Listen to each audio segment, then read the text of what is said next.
Guys, നമുക്കൊരു special item കാണിച്ചു തരാം കേട്ടോ. കുറേ നാളായില്ലേ ഇങ്ങനത്തെയൊക്കെ ഫുഡ് ഉണ്ടാക്കിയിട്ട്. ഞാൻ ഇന്ന് ഉണ്ടാക്കാൻ പോണത് ലഡു ആണ്. അത് ബദാം ലഡു എന്ന് പറയും. ബദാം വിത്ത് ഈന്തപ്പഴ ലഡു. അതെങ്ങനെയാണെന്ന് കാണിച്ചു തരാം കേട്ടോ.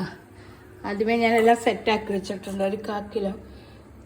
ഒരു 1/4 കിലോ ഇത് എന്താ പറയുക, ബദാം വെള്ളത്തിൽ ഇട്ടിട്ട് അതിൻ്റെ തൊണ്ട് കളഞ്ഞെടുക്കണം കേട്ടോ. ഒരു അരമണിക്കൂർ വെള്ളത്തിൽ ഇടണം. അപ്പോൾ അതിൻ്റെ തൊണ്ട് ഇങ്ങനെ കൈകൊണ്ട് തിരിച്ചാൽ പോകും. പിന്നെ ഈന്തപ്പഴം ഒരു 100 ഗ്രാം, കശുവണ്ടി ഒരു 50 ഗ്രാം, പിന്നെ നെയ്യ് ഒരു 2 സ്പൂൺ നെയ്യ് വേണം. പിന്നെ ഏലക്ക, ജീരകം, ഇത്രയും മതി കേട്ടോ ലഡു ഉണ്ടാക്കാൻ. പിന്നെ നമുക്കൊന്ന് ഒരു ലഡുവിനൊരു പിടുത്തം കിട്ടാനായിട്ട് കുറച്ച് അരി വറുത്ത് പൊടിച്ചതും കൂടി കുറച്ച് അത് സെറ്റാവാനായിട്ട് അതും കൂടി ഇടണം. കുറച്ചേ ഇടാവുള്ളൂ അരിപ്പൊടി ഇട്ടാൽ, അല്ലെങ്കിൽ അതിൻ്റെ ടേസ്റ്റും. അപ്പം നമുക്ക് വീഡിയോയിലേക്ക് അത് അരക്കാനുള്ളതിലോട്ട് പോകാം കേട്ടോ. ആദ്യമേ നമ്മളിതിലോട്ട് ബദാം ഇടുക, പിന്നെ ഈന്തപ്പഴം ഇടുക, പിന്നെ നട്ട്സ് ഇടണം. അതെല്ലാം കൂടി മിക്സിയിൽ അടിക്കണം.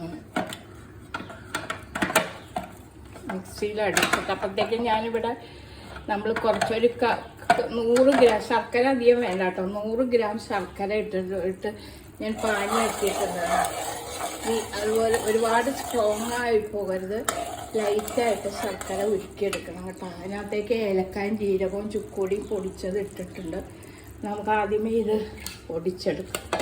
അരച്ചെടുക്കാം.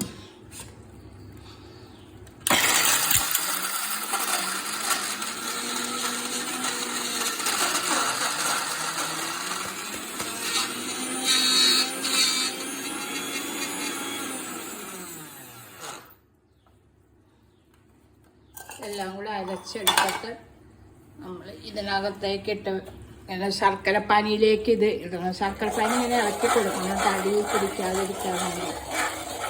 അതിൻ്റെ വെള്ളമൊക്കെ വറ്റുന്ന ഒരു ശർക്കര പാനി എടുക്കണം.